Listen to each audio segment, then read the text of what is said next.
না বলতে শিখুন। প্রয়োজন হলে সম্পর্ক বাদ দিয়ে দিন, তারপরও না বলতে শিখুন। ভিডিওর লোকটি একটি দোকান দিয়ে নতুন ব্যবসা শুরু করেছিল।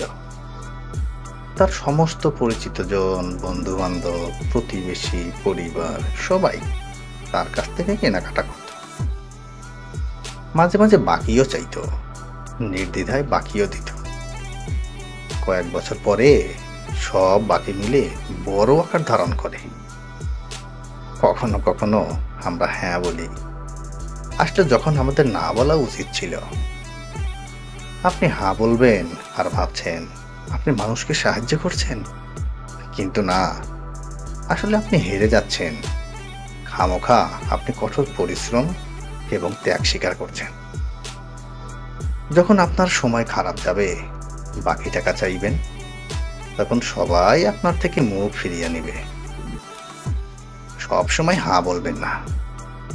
আপনার ব্যবসায় বিনিয়োগ করুন এবং সঞ্চয় করুন। স্মার্ট হন, সবকিছু হারিয়ে যেতে দেবেন না।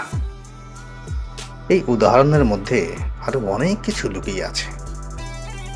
দয়া করে বন্ধু হোক, আত্মীয় হোক, পাড়া প্রতিবেশী হোক, যে কেউ হোক না কেন, না বলতে শিখুন। কেননা শূন্য হওয়ার আগ পর্যন্ত কেউ আপনাকে ছাড়বে না, যদি না বলতে না পারেন। মন দিয়ে শুনুন, না বলা এটা তো পানির মতো সহজ। প্রতিদিনই কতবার না বলছি, এটা আবার শেখার কি হলো?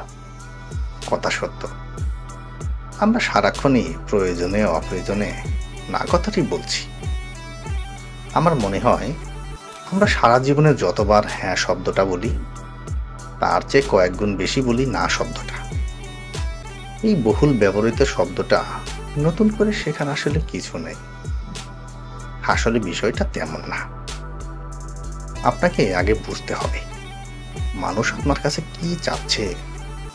মানুষ আপনাকে ব্যবহার করছে না তো? যদি আপনার মনের ভুলে কারো ব্যবহারের পাত্র হয়ে যান, তবে মনে রাখবেন আপনার উপরে ওঠা ওখানেই শেষ। হাজার চেষ্টা করেও আপনি জীবনে উন্নতি করতে পারবেন না। আরেকটি কথা মন দিয়ে শুনুন, এই ক্ষতিগুলো দূরের কেউ করবে না, সব আপনার কাছের পরিচিত জনেরাই করবে। তাই পরিবেশ বুঝে না বলতে শিখুন। আপনি ভালো থাকবেন। আপনি খারাপ সময় অতিবাহিত করলে আপনার পাশের কাউকে পাবেন না। অতএব নিজের ক্ষতি করে সব সময় হা বলার কোনো প্রয়োজন নেই।